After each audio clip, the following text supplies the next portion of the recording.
Hello, and welcome to probably a very silly episode 60 of Bodied, the Cloud9 Fancast. I'm joined by my silly co-hosts, Frozencreek and Piemagicman.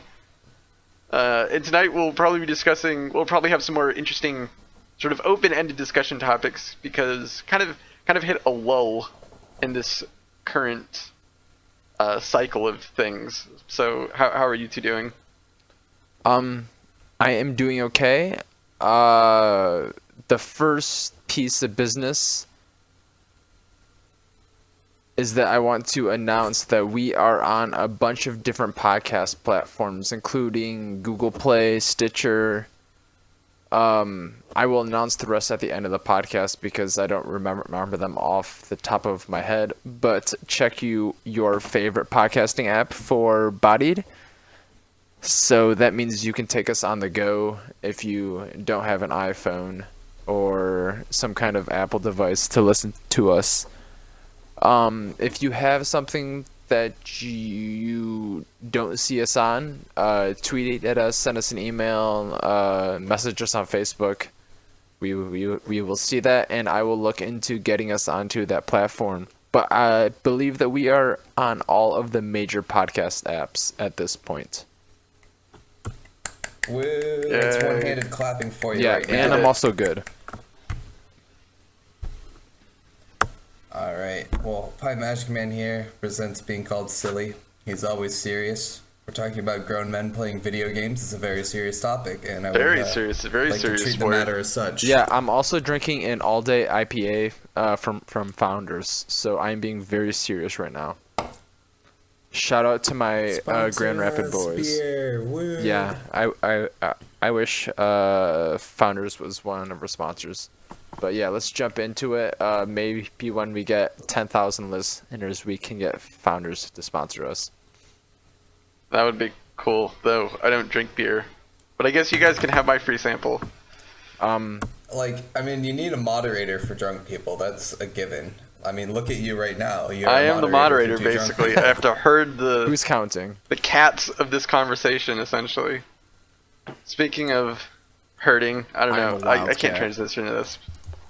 But let's go over some little esports results first, and then we can talk about other stuff.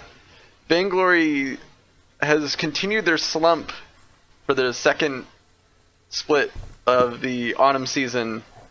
They beat Nova 2-1 in the first day of the Vainglory 8 for last weekend, but then they lost to Hollywood Hammers in the semifinals 1-2, and then Tribes Gaming in the third place match 0-2. And the difficulties might not stop there, because this weekend they go up against TSM in the first match of the weekend. TSM has always given them a rough time, at least in the regular season. So Cloud9 Vainglory may continue to lose, may not. Not sure what the issues are, but they need to start getting it together, man.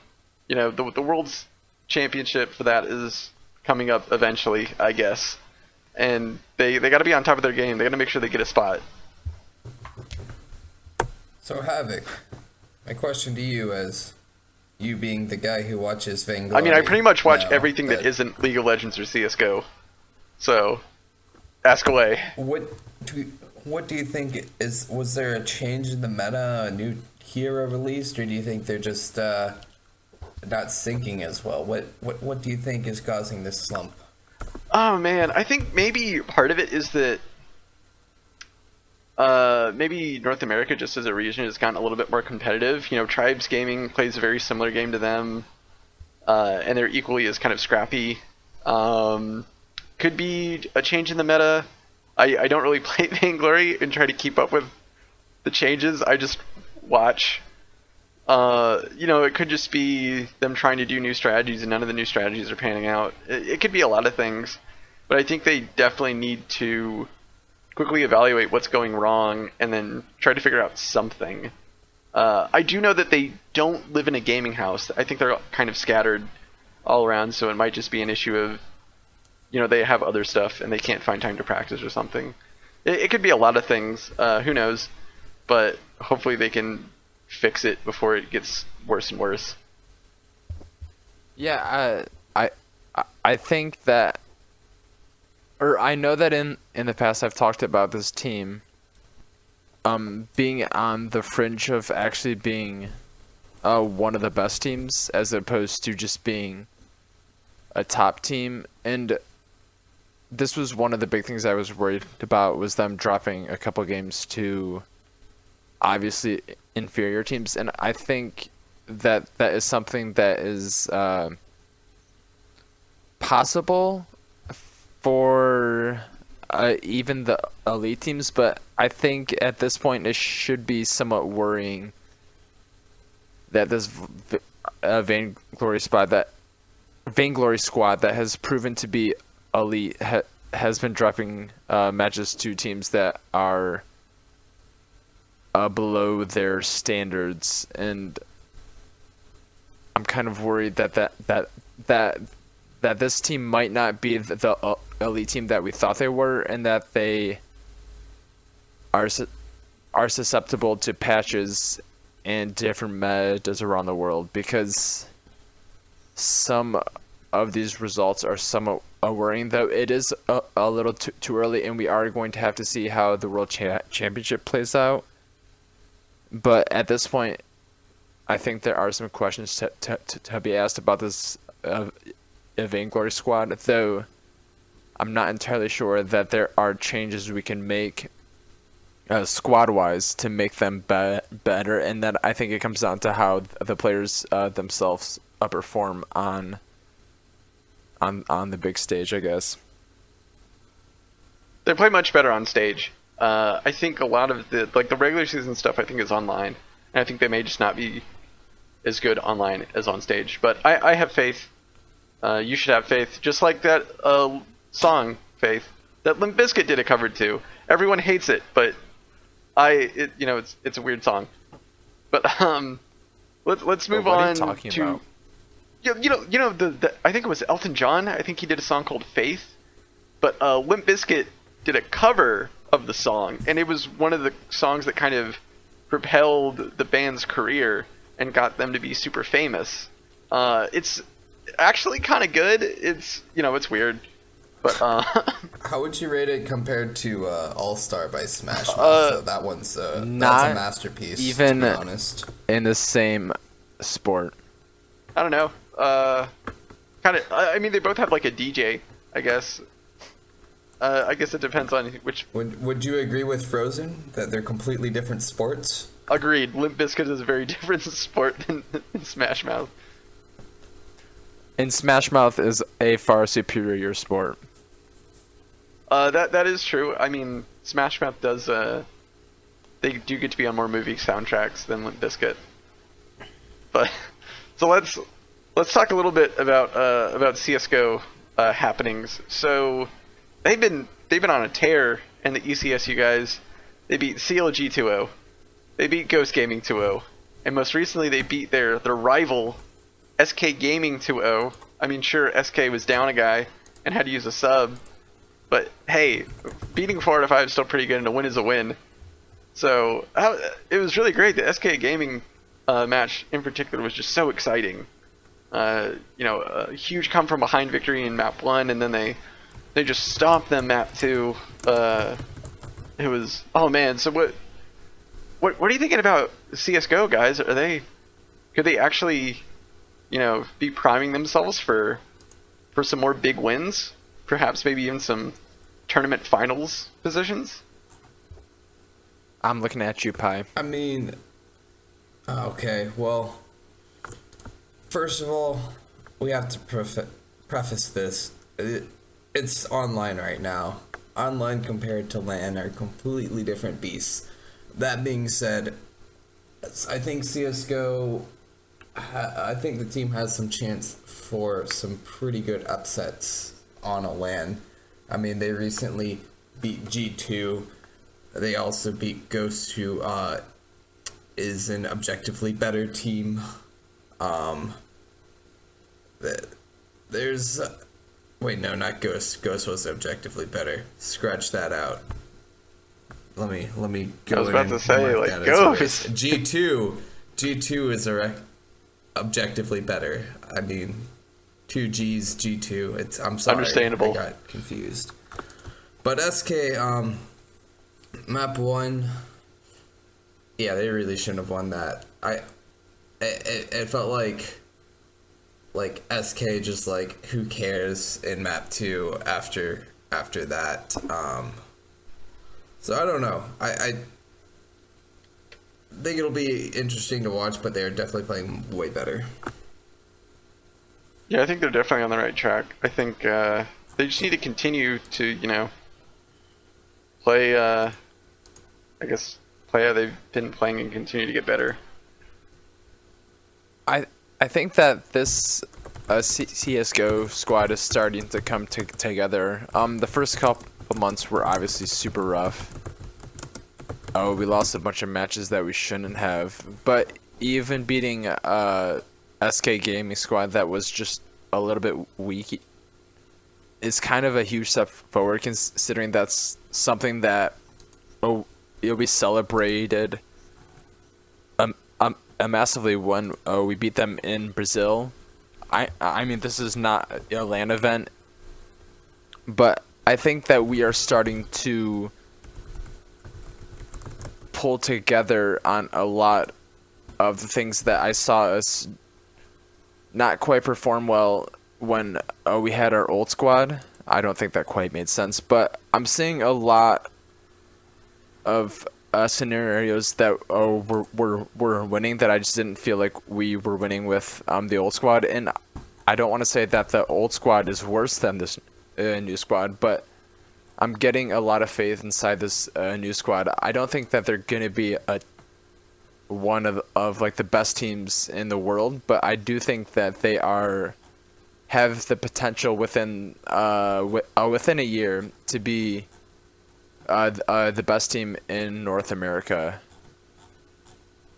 And I think you could even argue that now, but I think that this team is showing a lot of strength that maybe not, or that maybe we didn't quite expect to happen so quickly with them, but they are pulling together, and seeing them live maybe biased me, but I think that there is a decent amount of potential with this team, and I'm glad that they are performing up to standards, even if it's not even a LAN tournament against SK Gaming, because I do think that we are a decently strong LAN team, and that's going to play well to our strengths in the future. I mean, depending on what you mean by old squad, the squad with Sean Garris, the biggest strength being that Skadoodle was still one of the best ops in NA at the time, and Sean Garris just thoroughly researches the opposing teams to come up with counter strats. The team we have now is mechanically better than the last iteration of the team, in my opinion, and we're finally seeing some, like, a lot of the feels like it's won just by being able to outplay the opponents, even against the stronger opponents, which feels good, but I wish they had a bit more strategy going into it rather than this puggy style. Well, mechanically, we were underperforming, I think, compared to our potential leading up to the last couple months of our last full squad with Ska and Shroud. And I think seeing that this team is performing to a better level mechanically leads me to believe that there is a future with this squad, because it was kind of disappointing seeing them or watching them just lose matches off mechanical abilities, and it's something I felt totally comfortable saying without you reaffirming me. But I do feel that this team is definitely stronger mechanically, and even though a lot of our huge wins, like our DreamHack win, might be against lesser competition, I think that our mechanical skill is something to be happy of, because in the future, oh, we're not going to be able to beat these teams just based off quote unquote outthinking them. In that, oh, we are going to have to beat them mechanically too. And well, I'm not sure that this iteration of Cloud9 in 6 months is going to be better than the last one. I think that right now it's setting us up to be just as good, if not better, in the future. I don't know. I'm saying is Tarek is developing as an in-game lead, and I like what I'm seeing. I still think they have work to do, but that's the point I was trying to make. Or yeah, I don't disagree with that. You know more about CSGO than I do, so. But it just what I've seen in the matches that I've watched, I think that this team does have some serious potential.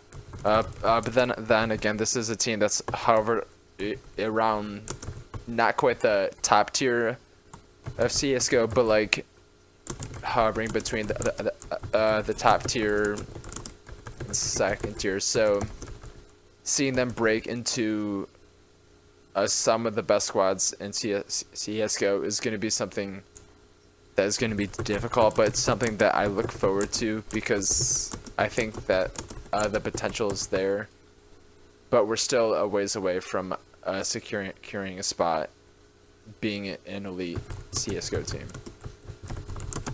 Well, team is making progress. I think that's what we can all say, and yeah, hopefully continue to move onwards and upwards. I certainly believe. I think Tarek and Rush have been great additions to the team. Tarek has, I think, kind of been able to, corral everyone on the team and get them to kind of play a more controlled game than sort of the kind of puggy style that they've been kind of playing with for a little while. So we'll just have to see. Their next test will be against Team Liquid on I believe the 7th. So keep your calendars and your eyes open for that one, folks. It should be really good. But moving on to our next topic, we're going to talk a little bit about PUBG, you guys. PUBG is a very popular game right now. It's growing. The latest piecing bang numbers have put it in League of Legends as like controlling half the market among gamers. Also for reference, Overwatch I think has dropped another like 10%. But PUBG and League of Legends are pretty much controlling the market right now. But the game isn't without its problems, and I kind of want to talk about its viability as a competitive, esport. Other organizations are making these PUBG teams, they're taking part in these little events like the NA showdown thingy and whatnot, but does it really have what it takes to last, or is it just kind of a fad that will be done and gone with in like 6 months or something? Hi, Magic Man. I know you have opinions. Tell me these things. Yeah, I think when it first came out, the big draw of it on Twitch was that the big streamers who were, like FPS players started playing it. It's a great time. Everyone had fun watching them group together and play it. And it's a lot more fun when you're watching one person, or like one person dick around with their friends, or one person dick around with their friends and then Banana Man randomly shows up. Like, it's completely different than like a competitive scene where it's, when they tried to do the wide thing, you don't really get a sense of the game as well as when you're just like watching one person play. And as far as the competitive format, if you can get that spectator view, that's preferred. But PUBG just feels better to watch like those individual player cams. Yeah, I can agree with that. I think that PUBG is a great game to play, and to watch from a first person perspective, but I don't think that there is esport there in the future that is worth any kind of decent amount.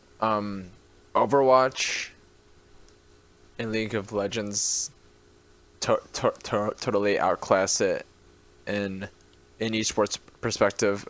I mean, there's a ton of esports that have a better future than PUBG unless they can pick it up and figure out a better avenue for their esports. But I don't think that that's something that they are pushing for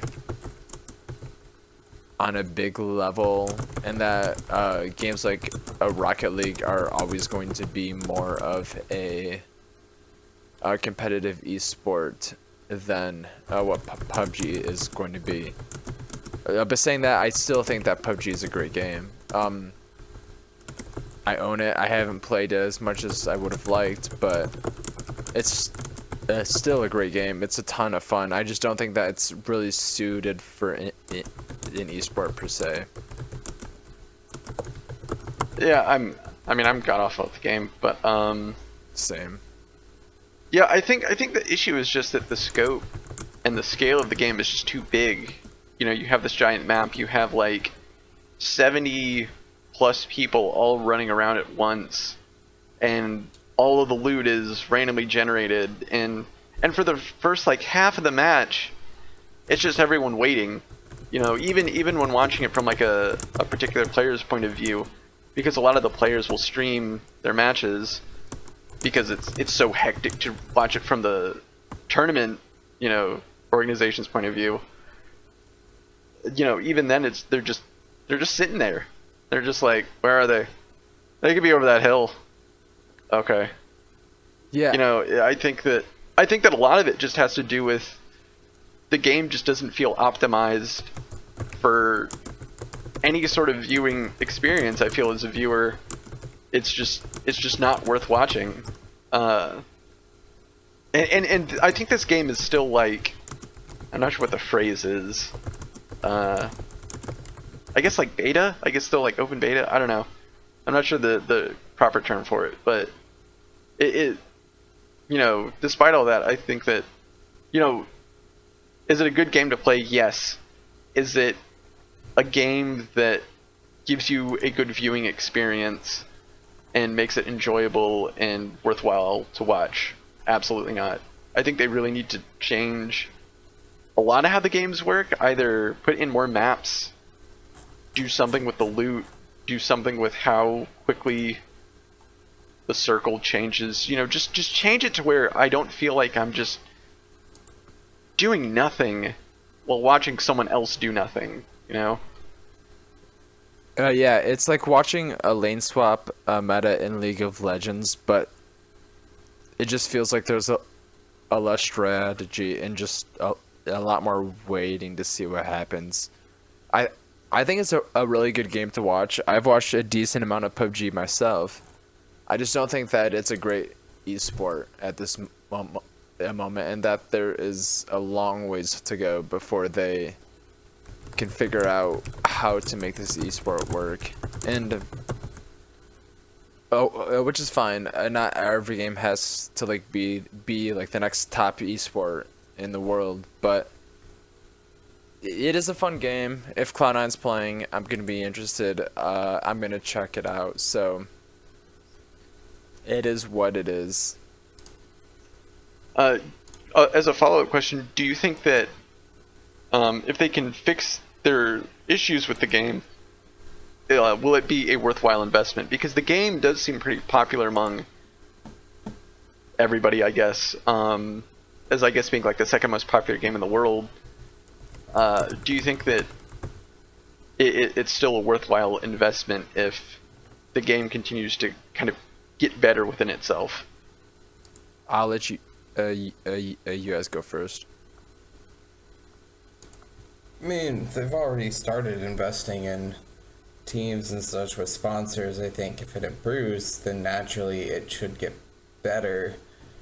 The real question is going to be the rate at which it improves. Like, how many big esports can we have at a time? How many is a sustainable model? Like, already with people who like League, it's hard to watch every match within your own region, let alone all the matches of League. CSGO, it's not as bad because you're mostly going to be watching the upper tier teams, but like still that's another big one they're competing for, the rise of Overwatch League. We're getting a bunch of big name esports, Dota 2 as well, I don't want to forget them, and how many is going to make the bubble burst? Yeah, I think that's definitely a good question. I don't have an answer for it, but that's certainly a good question to think about. If you have the answer, please tweet at us at C9 Bodied, or write it in the comment section of wherever the heck you're listening to this on, and we'll appreciate your contribution to the conversation. But speaking of Overwatch League, thank you for the transition. Cloud9 has officially announced. Well, before I get to the big news, I just want to remind our listeners that this Friday, the Overwatch World Cup is happening. We have a bunch of former Cloud9 players playing in it. We have Surefour, Adam, Rolf, Mikey A, Sinatra. He did only play for one game, but I'm still counting it. He's one of us now, and forever and always. The tournament starts Friday at 3:15 Eastern. That's when the first match starts. If you are curious about competitive Overwatch, if you are a fan of Blizzard games or the game in general, or if you didn't like Overwatch before because watching it was kind of an eyesore and want to see their new spectator system that they're debuting, please check it out. I've seen some like screenshots of it, and it actually looks really good, and it looks a lot cleaner. So if you want to give Overwatch a second chance, please check out the World Cup. Because former players in it, everyone likes Surefour. You get to see Surefour play again.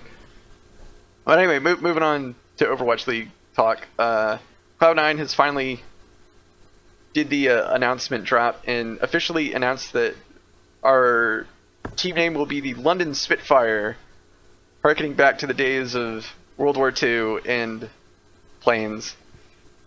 Their logo features colors that mesh the C9 brand along with tracers, kind of orangey color. I think the orange also kind of goes along with the Kongdu Pantera stuff, and then the shape of the logo kind of has the GC Busan kind of shield looking shape. So you know it's kind of meshing everything together. But what do you guys feel about the name and the logo? I think the logo is really sick, and I want a hat with the logo on it. My first impression of the team name was a little bit underwhelming, though I'm not someone who lives in London. And then once I saw the logo, I fell in love with it, and then I kind of just like gathered it all up inside of me and picked it up. Just I think that the logo is probably the best in Overwatch League right now. And I do love the colors that they picked, and I'm kind of disappointed that so many other teams have picked blue, because this was an obvious color for this London Overwatch team at this point.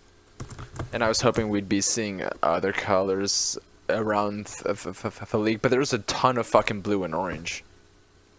Yeah, there's like 2 orange teams, there's 4 blue teams. I guess like 2 black teams if you count that Seoul Dynasty is blue, black and gold, and Houston Outlaws are black and green. There's not a lot of color diversity, so yeah, that is kind of a shame. Yeah, like there's no red, the green is lacking. There's no yellows. Like there's Shock a ton Shock of potential there. Yeah, I think San Francisco Shock and the Philadelphia. What is their name? The Protons? The Comcast team. The Fusion. Yes. I think all of us They're can kind of agree this weird orange color. that fuck the Comcast team. That's the one team I could never support or cheer for, is a Comcast supported team. So fuck that team. Yeah, no one likes Comcast. I hope they lose every match. Yeah, me too. One thing I do want to mention about this announcement is that there was sort of an interview with the president of Cloud9, not Jack. Jack's the CEO, but there's a president, and they talked to him, and one of the things he said that they're working on is a sort of a venue for the team, and it would kind of be a mix of like a PC bang place where you can kind of play games, and it's like a sports bar. You know, you can watch their matches. You can buy like gaming equipment. You can buy merch.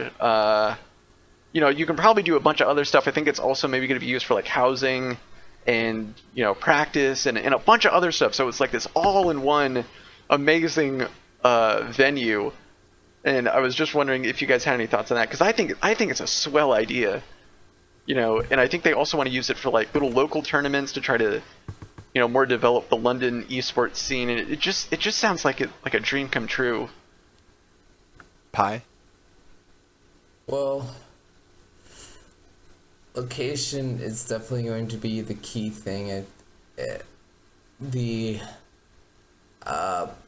game bar, you know, bar, restaurant, go play games by where I used to live, just recently closed down. So it's, I like, personally, I love the idea of it, but at the same time, like, we also have to remember that as gamers, a lot of us are also really cheap and like spend a good chunk of money on your desktop. So going somewhere to play it really needs to be an experience for you to, like, one, go spend money when you can play it at home, and two, like, be as good if not better than your at-home playing experience, which is the big pitfall with these sort of game bar combos. But yeah, but with this you can spend money and then give it to Cloud9.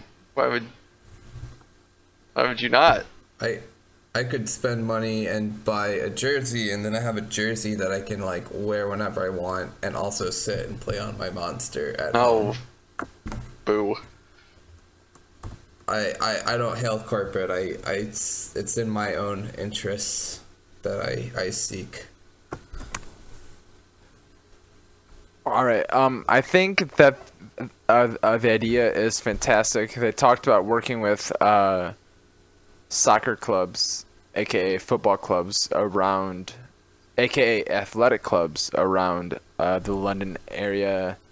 If they go for some of the top teams, that could include Chelsea, Arsenal, Tottenham, Fulham. There's completely a host of other teams that they could partner with to create this kind of experience. And as a soccer fan, most of those would not be would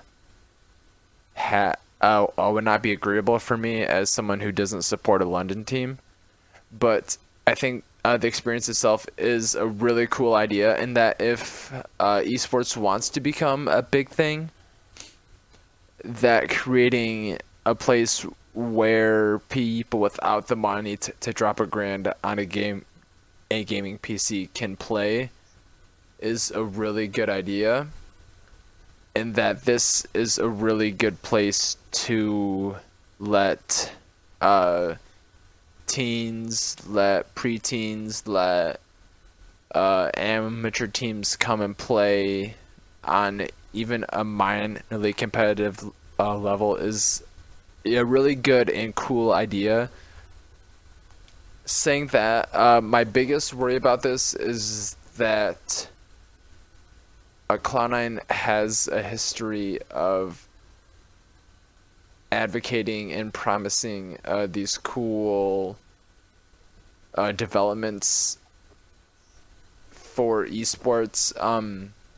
I know, what is it, in Beverly Hills or LA or something, they have talked about creating somewhat of a campus that has been something they've talked about probably for almost 2 years now, and that's something that we haven't heard anything from.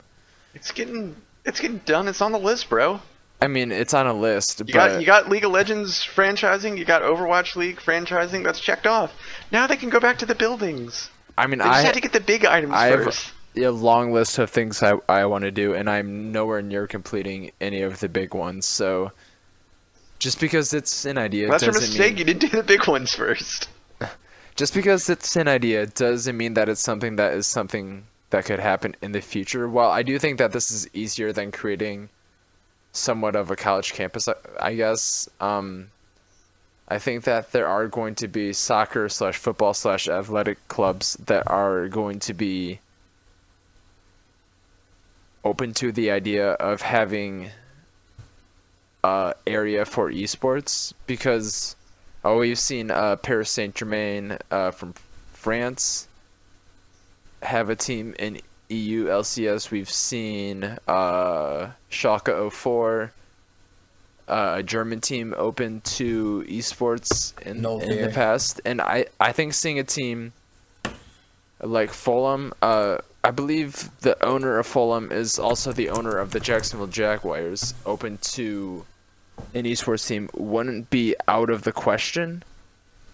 To seeing some kind of esports section into their stadium, that it's something that I think is a lot more attainable in the next 3 years, because this was, I think, something that they wanted to open by 2019, if I have that correctly. So I'm excited to see if this is something they can pull off, because it's not something that they have been able to pull off in the past, despite their best, I guess, ambitions. Well, one thing that they have that we don't is lots and lots of money. So I think that'll definitely help, and we'll just have to see. Does anyone have any thoughts on Overwatch League stuff? It's kind of been sparse. You know, there's, you know, like we know the roster, but it hasn't been like a quote unquote like official roster yet. So, you know, and you know, the preseason doesn't start until December, so it's not a lot to talk about. But I wanted to put that in there because it's kind of probably the big Overwatch news we'll get for a while. So does anyone have any final thoughts on it?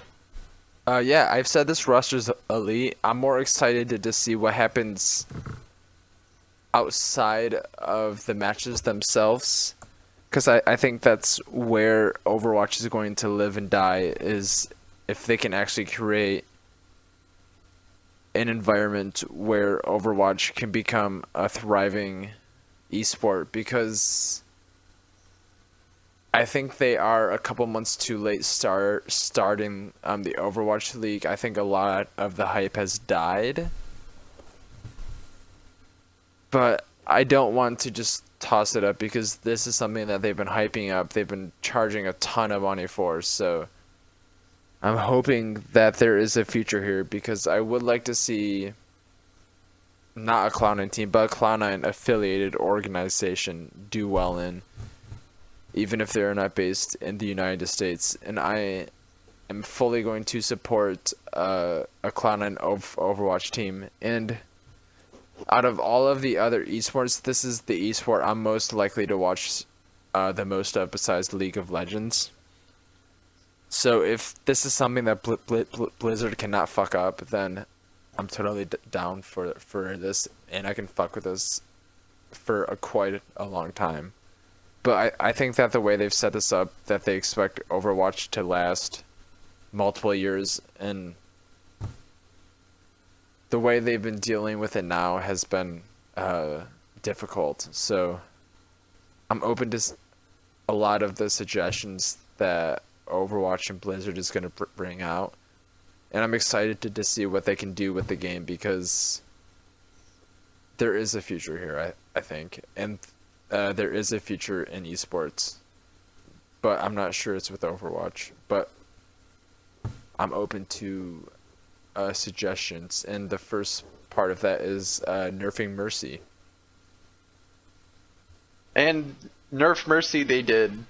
I think the new patch came out like today, actually, and she's not as strong. Junkrat's still strong, and that's super fucking bullshit.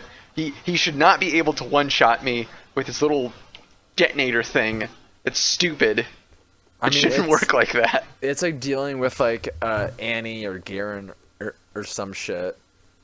Just because so dumb. It's so fucking stupid, but like pros are like good at dealing with it. It is It's these what hands, it is. Frozen. It's these stupid hands. They can't do anything. I Can't do know. anything right. I'm fucking terrible at Overwatch. Why did God give me these terrible hands? I know. I'm terrible at Overwatch. So I feel your pain. I have been one shot and shit by way too many things that I think are bullshit. But I think on a competitive level, Junkrat is not OP, and Mercy is still OP. As fuck. But Yeah. let's Well, move on, I think. Yeah, let's move on to League of Legends. We spent too much time doing other stuff. So, if you guys don't know, the finals are this weekend, and once again, SK Telecom and Samsung Galaxy are in the finals. I'm not sure. I feel extremely strange about it because, you know, this is like the result that I was kind of expecting. I was expecting a 2 Korean final, but I'm somehow still disappointed. And I think that's because I think this Worlds might actually, at least for me, be the best Worlds to watch, just because it has been so emotional. It's been so competitive. Every team that has gone to the bracket stage has made these like really close, really exciting games for the most part. Everyone is, you know, when they win, you really feel like they deserve the win and everyone's happy. And when you see a team lose, you feel really sad because they tried so hard, but they just couldn't, you know, just couldn't do that one little thing. And I think, you know, just all the storylines, all of the really fun matches, the group stage was pretty balanced, I feel. Even the pre-group stage stuff with the play-in stage was pretty fun. We got to see players like White Lotus really shine and improve themselves. And I don't know, you know, even though it's kind of upsetting to see that it's just like SKT and Samsung Galaxy, I think this is probably the best Worlds. So I do agree with that. I think that not even in like an alternative reality, but if one of the semifinals or one of the quarterfinals took place on the other side of the world, that there is an NI team that would have been representing in the semis, and it's unfortunate that they were not able to. Obviously, I'm referring to Cloud9. But I think saying that, what do you guys think about the gap? Is the gap closing between SKT and the world? Do you guys think the gap is closing between Koreans in the world? Do you think the gap is widening by any means? I'll let you guys talk about that for a minute or two. Pi, do you want to answer first?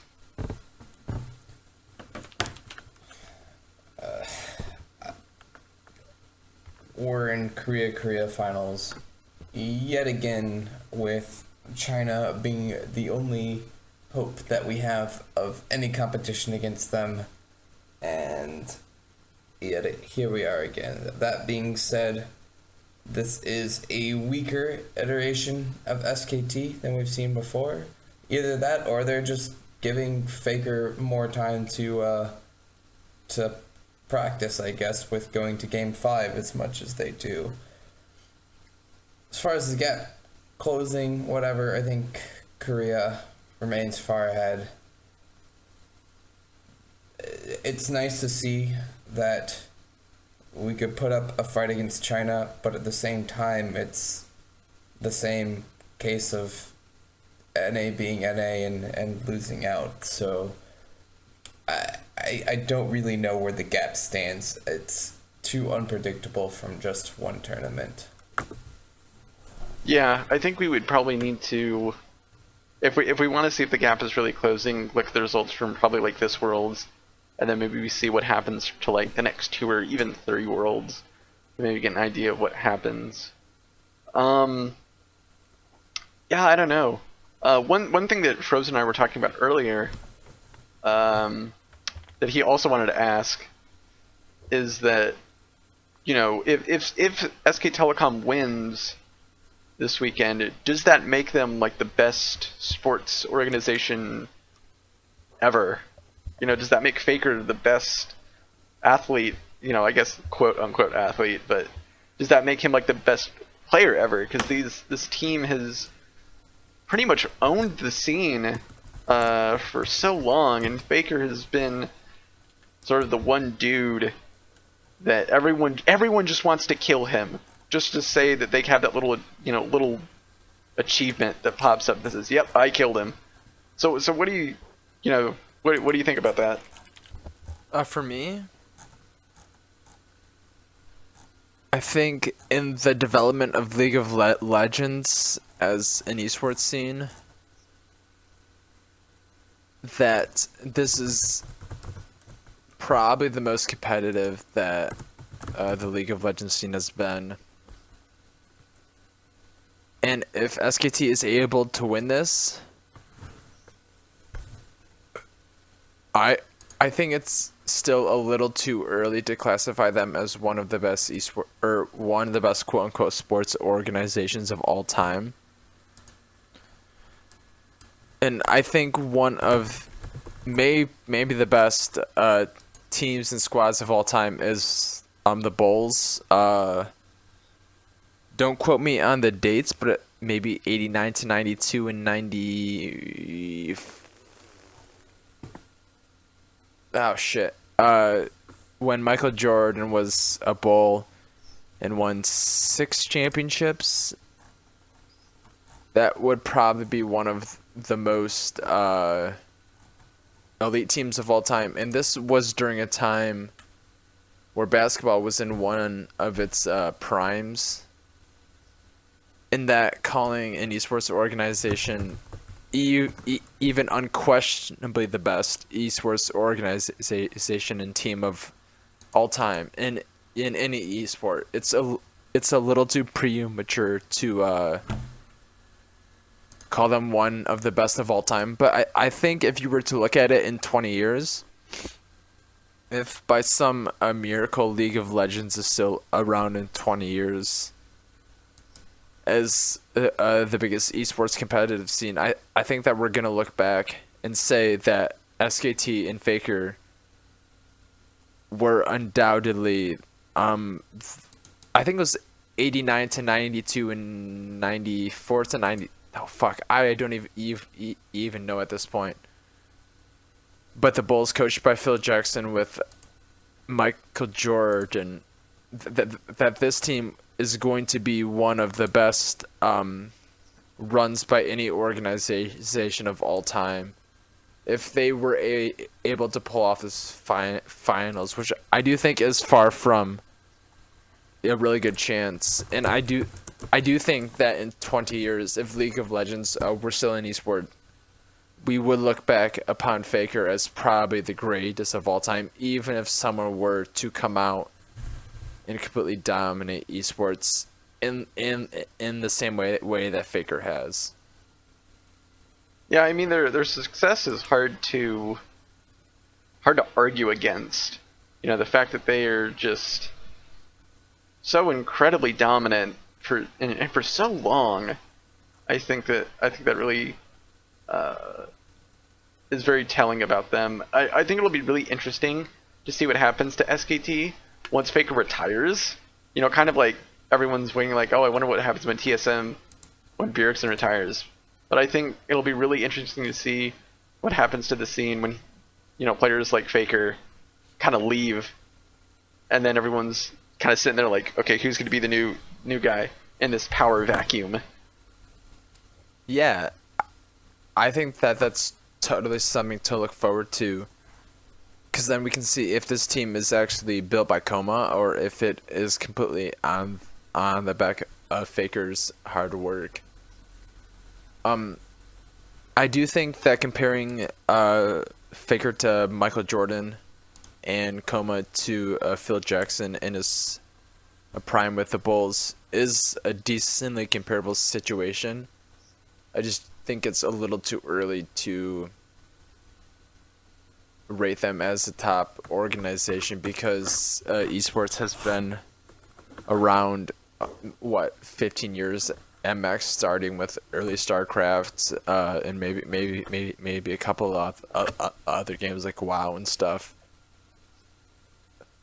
while basketball has been around a really long time, baseball's been around for over 100 years, which I'm not too familiar with baseball history. I'm not sure if there's been a team that's been as dominant as the Bulls were in their prime, or even some of the top soccer teams have been in their prime in Europe. But I think that this Korean and SKT lineup has been probably one of the best in all-time sports history. I just think that it's a little too early to rate them as one of the best in history, based on the fact that the esport itself is a little too is a little too young.